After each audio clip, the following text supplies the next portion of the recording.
Sit down with business owners across Dubai, the people who've invested their savings, their time, and their futures into building companies in this city, and you'll hear a story that's completely different from the one the government tells.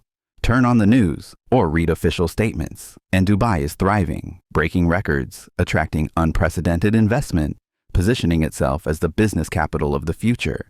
But talk to the restaurant owner who's closing after 5 years of losses, the retail shop manager watching foot traffic disappear, the small manufacturer struggling with costs that make profit impossible, the tech startup founder who's relocating to another country, and you'll hear something else entirely. You'll hear frustration, disillusionment, and a consistent message. The system is broken, the costs are unsustainable, and the promises that brought them here were lies. These conversations don't happen in official forums or business conferences. They happen late at night in nearly empty restaurants, in offices where staff has been cut to the bone, in WhatsApp groups where entrepreneurs commiserate about the latest regulatory nightmare or cost increase. Business owners in Dubai have learned to stay quiet publicly because criticizing the system can have consequences: loss of licenses, visa problems, social media backlash, or worse. But privately, away from official channels, they're remarkably candid about what's really happening. And what they're saying should alarm anyone who cares about Dubai's future. Over the past several months, I've spoken with dozens of business owners across different sectors: retail, hospitality, professional services, manufacturing, technology, logistics, and real estate services. Their businesses range from small startups to established companies with 50 or 100 employees. Some are expats who moved to Dubai specifically to start their companies. Others are second-generation business owners whose families have operated in the UAE for decades. The details of their situations differ, but the themes that emerge are remarkably consistent. And those themes paint a picture of a business environment that's become hostile, extractive, and ultimately unsustainable for anyone who isn't operating at massive scale or doesn't have government connections. Let me start with Ahmed, not his real name, who owns a mid-sized construction supply company that's been operating in Dubai for 12 years. His business imports materials, primarily from Asia and Europe, and sells to contractors, developers, and individual clients. When he started, the business was profitable almost immediately. Dubai was booming, construction was everywhere, margins were healthy, and operating costs were manageable. Today, he's actively planning to wind down the business and relocate to Saudi Arabia or Oman. The costs have become impossible, Ahmed told me over coffee near his warehouse in Al Quoz. Every year, something goes up. Warehouse rent has doubled since I signed my first lease. My storage facility that cost AED $180,000 annually in 2012 is now AED $380,000 for the same space, same location. Nothing has changed except the rent. Utility costs are up 40% to 50%. Labor costs, even for basic warehouse workers, have increased because nobody can afford to live here anymore on the old salaries. So I have to pay more or I can't keep staff. But my customers, the contractors and developers, they're all squeezing margins because they're under pressure too. They want cheaper prices, longer payment terms, discounts for bulk orders. I'm getting crushed from both sides. What pushed Ahmed toward closing wasn't just the cost increases, though. It was the regulatory changes that nobody warned him about, and the fees that keep appearing without explanation. Last year, the municipality introduced a new environmental compliance fee for businesses handling building materials. Nobody told us it was coming. One day, we just got a notice that we owe AED $35,000 immediately for the previous year, plus ongoing quarterly payments. When I went to ask why, the answer was basically, "These are the new rules. Pay or we suspend your license." There's no appeal process, no consultation. They just decide you owe money and you pay. He's not alone in this experience. Multiple business owners I spoke with described a pattern of unexpected fees, regulatory changes announced with minimal notice, and compliance costs that eat into margins. A restaurant owner in Jumeirah Beach Residence told me about a new tourism dirham fee that was implemented in 2023, requiring restaurants to collect an additional charge per customer and remit it to the government. The fee itself isn't huge, but the administrative burden is massive. We have to track it separately, report it monthly, reconcile discrepancies, and if we make a mistake, the fines are brutal. It's just one more thing that takes time and money to manage, and we're barely surviving as it is. Sarah, a British expat who runs a boutique marketing agency with 15 employees, describes a different but equally frustrating set of problems. She moved to Dubai in 2016, attracted by the promise of low taxes, growing business opportunities, and the chance to build a regional hub serving clients across the Middle East. 8 years later, she's relocating her business to Portugal and keeping only a skeleton operation in Dubai. The tax-free advantage is gone, she said bluntly when we met at a cafe in DIFC. Yes, there's no personal income tax, but the corporate tax came in, and the effective cost of doing business here is now higher than in many Western cities when you account for everything. My office space in DIFC costs more per square foot than comparable space in London or Berlin. The visa costs for every employee, between the work permits, the Emirates IDs, the medical tests, the typing center fees, it's AED 7,000 to 8,000 per person annually. Health insurance is mandatory and expensive, and the coverage is often terrible. So we end up paying for top-ups or dealing with staff complaints about medical bills they thought would be covered. But the costs are only part of Sarah's decision to leave. The bigger issue is the business environment itself, something she describes as fundamentally unstable and unpredictable. She points to contract enforcement as a major problem. We've had clients, big companies, well-known names, just refuse to pay invoices. They'll delay for 6 months, 8 months, a year.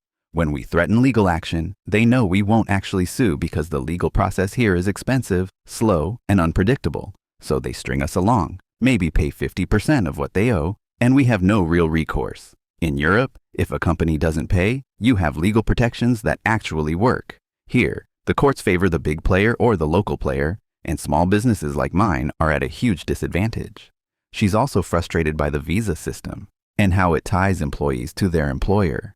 I've had great people want to join my company, but they can't because their current employer won't release them or cancels their visa in retaliation when they give notice. I've lost employees because they got better offers but couldn't transfer visas without leaving the country for a month. The system creates so much friction and wastes so much talent, and it gives bad employers way too much power over their staff, which creates toxic workplace dynamics across entire industries. The entertainment and hospitality sector is facing its own crisis, and the business owners I spoke with in that space were among the most pessimistic about Dubai's future. Raj runs a nightclub in Dubai Marina that's been operating for 7 years. At its peak in 2019 and 2022, the venue was generating over AED 500,000 in monthly revenue. Today, it's doing AED 180,000 to 220,000, and Raj is burning through personal savings to keep it open while he looks for a buyer. The customers aren't here anymore, he said when we spoke in his empty venue on a Tuesday afternoon. The expat demographic that used to come out 4 or 5 nights a week, spending AED 3,000 to 5,000 per table, they've left Dubai or they've stopped going out because they can't afford it. The tourists who come now are budget travelers who go to free beaches and cheap restaurants. They're not coming to nightclubs and dropping AED 2,000 on a bottle of vodka. The wealthy GCC nationals who used to come every weekend, they've got options now in Saudi Arabia, or they've been to my venue so many times they're bored. The clientele has changed and we haven't adapted because we can't. Our cost structure is too high to pivot to a cheaper model. The regulatory environment for entertainment venues has also become more restrictive and expensive, according to Raj. Licensing fees go up every year. The municipality inspections have gotten more aggressive. They'll find violations for things that were never a problem before and fine you AED 10,000, 20,000, 50,000. The police come by more frequently asking questions, checking documentation, making sure we're following every single rule to the letter. It feels like they're trying to squeeze us out. And maybe they are, because the government's social policies have shifted. They want Dubai to be more family-friendly, more conservative. Places like my venue don't fit that vision anymore. He's also dealing with staffing problems that are endemic across the hospitality sector. I can't keep bartenders or servers because they can earn more working 2 or 3 nights a week freelance at private events than they can working full-time for me. The labor market is completely fragmented. Good staff get poached constantly by competitors offering slightly better pay or better schedules. Training someone costs time and money, and then they leave after 3 months. It's a cycle that never ends and it's exhausting. The retail sector is collapsing, And the business owners trying to survive in that space describe an environment where only the very largest operators with scale advantages can make money. Fatima owns 3 small clothing boutiques in Dubai, one in Dubai Mall, one in Mall of the Emirates, and one in Ibn Battuta Mall. All 3 are losing money, and she's already closed a 4th location in Dubai Marina Mall that was hemorrhaging cash. The rent is killing us, Fatima explained when I visited her Dubai Mall location on a slow Wednesday afternoon. There were no customers in the store, just 2 sales staff standing by the entrance looking bored. My rent here is AED $850,000 per year for 700 square feet. The mall takes a percentage of sales on top of the base rent, so if we do well, we pay more. Sounds fair, except we're not doing well. Sales have dropped 40% from 3 years ago, but the base rent keeps going up. The mall doesn't care if we're profitable, they just want their rent. If we can't pay, they'll replace us with another tenant who's willing to take a loss for a few years just to have a presence in Dubai Mall. The economics of retail in Dubai's malls have become untenable for independent operators, according to Fatima. The international brands, Zara, H&M, Massimo Dutti, they have global supply chains, massive buying power, and they can absorb losses in one market while making it up in others.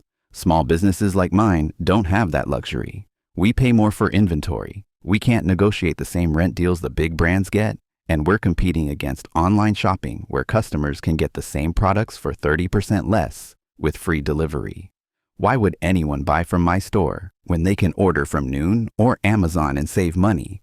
She's also frustrated by what she sees as preferential treatment for certain retailers.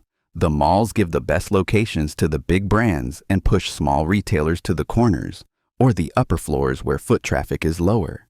They negotiate different terms with different tenants, so you have no idea if you're paying a fair rate or getting ripped off. Everything is opaque, and you have no leverage. If you complain or push back, they just threaten to not renew your lease, and you're done. The professional services sector, lawyers, accountants, consultants, architects, faces a different set of challenges, but the frustration with Dubai's business environment is just as intense. Michael is a corporate lawyer who moved from Australia to Dubai in 2018 to join a mid-sized law firm. 2 years ago, he left to start his own practice, and now he's struggling to make it work. The biggest problem is that businesses here don't value professional services, Michael said during a Zoom call. He's currently in Singapore, meeting with potential clients there. Companies will spend millions on office fit-outs or flashy marketing campaigns, but when it comes to paying for legal advice, accounting services, or strategic consulting, they want to pay nothing. I've had clients ask me to draft complex commercial contracts and then act offended when I quote AED $15,000 to $20,000 for the work. They think it should be AED $3,000 because it's just paperwork. There's no understanding of the value professional expertise provides, and there's no culture of paying professionals appropriately for their time and knowledge. He also points to the prevalence of unpaid pitches and speculative work as a major problem. Clients will ask 3 or 4 firms to pitch for a project, expecting detailed proposals, strategy documents, sometimes even draft work products, all for free. Then they take everyone's ideas, cherry-pick the best parts, and either do it themselves or give it to the cheapest provider. You end up working for free constantly, and maybe 1 in 5 pitches actually converts to paid work. It's not sustainable. The legal system itself presents challenges that make operating a professional practice difficult, according to Michael. Disputes end up in litigation far more often than they should because there's no culture of negotiated settlement. Parties take extreme positions and refuse to budge because they think that's how you do business. When cases go to court, the outcomes are unpredictable. You can have a strong case, clear documentation, and still lose because the judge doesn't understand the commercial context or rules based on technicalities. It makes advising clients really hard because I can't tell them with confidence how a dispute will resolve. The manufacturing and industrial sector is bleeding, and multiple business owners in that space told me they're relocating operations to other countries where the economics make more sense. Hassan runs a small factory in Jebel Ali that produces packaging materials for food and retail clients. He's moving the entire operation to Oman by the end of 2025. It's not one thing, it's everything, Hassan explained when I visited his facility. The factory floor was noticeably quieter than I expected, with several production lines idle. Energy costs in Dubai are 3 to 4 times what we'd pay in Oman or Saudi Arabia. Water costs are astronomical, and we use a lot of water in our production process. Labor costs have gone up, but productivity hasn't, so we're paying more for the same output. Raw materials have to be imported, and the shipping and customs costs to get materials into Jebel Ali Free Zone are higher than if we were based in a port city in Saudi or Oman. But the final straw for Hassan was the inconsistent supply of inputs and the logistics challenges. Dubai is supposed to be this amazing logistics hub, but the reality is that moving goods in and out is expensive and slow. Customs holds shipments for random inspections that can take days. Trucking costs to move materials from the port to our facility have doubled in 5 years. When we have production delays because materials are stuck somewhere in the supply chain, our clients don't care. They just threaten to find another supplier. The stress isn't worth it anymore, especially when I can move everything to Sohar in Oman and cut my operating costs by 40%. The technology and startup ecosystem in Dubai is also struggling despite the government's push to position the city as a tech hub. Priya is a software developer who moved from Bangalore to Dubai in 2020 to join a startup that had just raised a seed round. The company collapsed in 2023, and she's now working remotely for a European company while figuring out her next move. Dubai talks about being a tech hub, but it doesn't have the ecosystem to support startups. Priya said over a video call, "There's no real venture capital community here. The few VCs that exist mostly invest in real estate tech or e-commerce, and they want businesses that can generate revenue immediately. If you're building something that needs 2 or 3 years of development before monetization, forget it. The investors here don't have the patience or the risk appetite."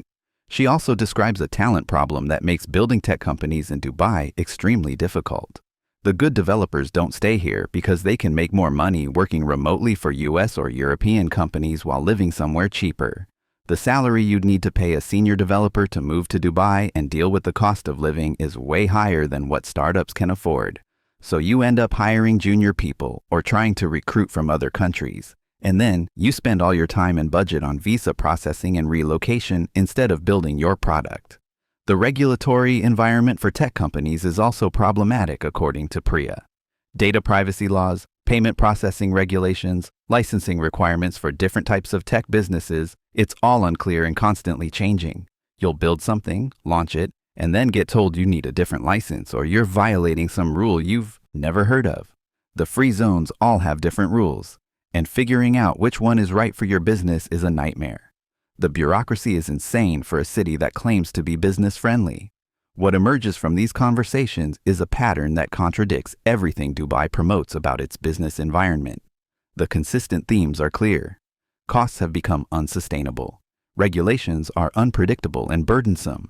Contract enforcement favors the powerful over the small. The visa system creates unnecessary friction. The legal system is unreliable. There's no safety net or support for struggling businesses, and the government's priorities have shifted away from supporting the small and medium-sized businesses that make up the bulk of the economy. But perhaps the most damaging theme is the disconnect between the official narrative and the reality business owners experience daily. Dubai's government and its various authorities constantly promote the city as the best place in the world to do business, with world-class infrastructure, business-friendly regulations, and unprecedented opportunities. Business owners hear these claims and feel gaslit because their lived experience is completely different. The government acts like Dubai is thriving, but they're measuring the wrong things, said Ahmed, the construction supply business owner. Yes, big developers are launching mega projects. Yes, property transaction volumes look strong. Yes, wealthy people are moving here for tax reasons. But none of that helps the everyday business owner trying to run a profitable company and employ people. We're the ones actually creating jobs, paying salaries, contributing to the real economy, and we're being ignored while the government chases headlines about billionaires buying penthouses. Several business owners also pointed to what they see as deliberate policies that favor large corporations and government-connected businesses over independent operators. The system is rigged for the big players, said Fatima, the retail business owner. If you're a small business, you pay full price for everything: licenses, rent, utilities, services. But if you're a massive corporation or you have the right connections, suddenly you get special deals, reduced fees, fast-tracked approvals. The government talks about supporting SMEs, small and medium enterprises, but it's all talk. The policies and the reality on the ground favor concentration of wealth and power in the hands of a few large players. The visa and residency system came up repeatedly as a source of frustration, and a fundamental barrier to building sustainable businesses. The fact that residency is tied to employment means that losing your job or closing your business immediately triggers a countdown to deportation. You can live here for 20 years, build a business, employ people, contribute to the economy, and if your business fails, you have 30 or 60 days to find a new visa sponsor, or leave, said Michael the lawyer. There's no recognition of your contribution, no path to permanent residency for most people, no safety net. That creates an environment where people are constantly anxious, always one business failure or job loss away from being deported. You can't build a real economy when everyone is operating in that kind of precarious position. The impact of social media censorship and the inability to speak freely about business challenges also creates problems, according to several business owners. If I post on LinkedIn or Instagram about the real challenges I'm facing, I risk my visa, my business license, or getting into legal trouble, said Sarah, the marketing agency owner. The government wants everyone to maintain this facade that everything is perfect, that Dubai is flawless, but that means problems never get addressed because you can't talk about them openly. Issues that could be fixed with policy changes or regulatory adjustments just fester because there's no mechanism for honest feedback without risking retaliation. The broader economic model that Dubai has relied on, leveraging cheap labor, tax-free status, and a central geographic location, is breaking down, according to multiple business owners. The tax advantage has been partially eroded by corporate taxes and the overall cost of operating in Dubai. The cheap labor model is unsustainable as workers demand higher wages to cope with living costs. And the geographic advantage matters less in an era of remote work and digital business where physical location is less important than it used to be. Dubai is expensive to live in and expensive to do business in, but it's not offering enough value to justify those costs anymore, said Priya, the tech worker. The quality of life isn't there. The business ecosystem isn't there. The certainty and stability aren't there. So why stay? I can work remotely from Lisbon or Bali or Mexico City, earn the same salary, have a better lifestyle, and save more money. Dubai made sense 10 years ago when the value proposition was clear. Today, it doesn't. The future these business owners envision for Dubai is bleak unless fundamental changes happen, and most are skeptical those changes will come. The government is too invested in the current narrative to admit there are serious problems, said Ahmed. They'll keep announcing mega projects, claiming record growth, and ignoring the fact that regular businesses are struggling.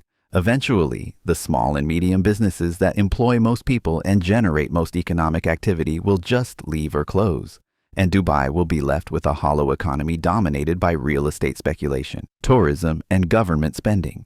That's not sustainable long term. Several mentioned Saudi Arabia as the place where business opportunities are actually expanding. The Saudis are learning from Dubai's mistakes, said Hassan, the manufacturer. They're offering better incentives, lower costs, clearer regulations, and they're building industrial capacity rather than just focusing on real estate and tourism. For anyone in manufacturing, logistics, or industrial sectors, Saudi is the obvious choice now. Dubai had a 20-year head start, and they've squandered it. The personal toll of running a struggling business in Dubai also came through clearly in these conversations. Multiple business owners described stress, burnout, financial anxiety, and relationship strain as they watch their dreams and investments crumble. I came here thinking I could build something lasting, said Raj, the nightclub owner. I put everything I had into this business, and now I'm going to close it, take massive losses, and start over somewhere else in my 40s. It's devastating. And there are thousands of people in the same situation, but we don't talk about it because admitting failure in Dubai feels shameful. What these business owners want more than anything is honesty from the government and meaningful reforms that address the real issues they face. Stop pretending everything is perfect and actually listen to the people trying to build businesses here, said Sarah. Simplify the regulations. Make the legal system reliable. Stop extracting money through endless fees and charges. Create real protections for small businesses against bad actors. Give people a path to permanent residency so they can build long-term lives here instead of always being temporary. These aren't complicated asks, but they require admitting there are problems, and I don't think the government is willing to do that. The picture that emerges from these conversations is stark. Dubai's business environment, far from being the world-class, business-friendly paradise that's marketed to the world, is actually hostile to small and medium-sized businesses, extractive, unpredictable, and ultimately unsustainable for anyone without massive capital or government connections. The business owners who came here, believing the promise, are now leaving or planning to leave, taking their capital, their expertise, and their energy to other markets that offer better opportunities. This isn't a temporary downturn or a cyclical issue that will resolve itself. This is a fundamental breakdown of the model that Dubai built its modern economy on. And unless something changes dramatically, the exodus will continue, leaving behind an economy that's increasingly hollow, dependent on real estate speculation, government spending, and the dwindling appeal of a city that no longer delivers on its promises. The business owners I spoke with were clear. They don't hate Dubai. Many genuinely wanted to succeed here and contribute to building something meaningful. But they've reached the conclusion that the system is broken, that their efforts are being undercut by forces beyond their control, and that their futures lie elsewhere. That's the real reason Dubai is failing, not the official explanations about global economic headwinds or temporary adjustments. The city is driving away the very people who could make it thrive, and the ones in power either don't see it or don't care enough to change course. Have you experienced similar challenges doing business in Dubai? Are you planning to leave or have you already left? Share your story in the comments and subscribe for more unfiltered looks at what's really happening behind Dubai's glossy facade.